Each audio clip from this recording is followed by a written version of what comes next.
হরে কৃষ্ণ। আজকে বানাচ্ছি সাবুর পরোটা।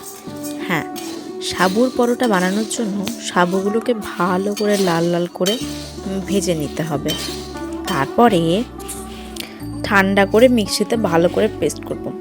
এই যে দিয়ে দিচ্ছি মিক্সিতে, এবারে চালিয়ে দেবো মিক্সার গ্রাইন্ডার।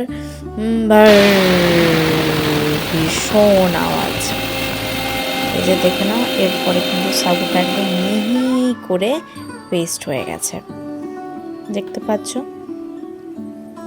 সুন্দর করে পেস্ট হয়ে গেছে। এরপরে দিয়ে নেব আদা, একটু আদা গ্রেট করে দেব। তারপরে তার সাথে দেব আলুটাকেও ভালো করে গ্রেট করে নেব। সবগুলোকে একসাথে মাখবো, খুব ভালো করে মাখতে হবে, একদম জল দিয়ে দিয়ে ডলে ডলে মাখতে হবে। এইরকম করে গোল করে নেব এক একটা সাইজ। এরপরে থালায় তেল দিয়ে চেপে চেপে দিতে হবে। তারপরে ভাজা শুরু করব। এই যে দেখো কি সুন্দর ভাজা হয়ে গেছে। এই দেখো কি সুন্দর ফুলে উঠেছে, দেখতে পাচ্ছ। সাবুর পরোটা রেডি। ভগবানকে ভোগ লাগাও আর প্রসাদ পাও। হরি বল।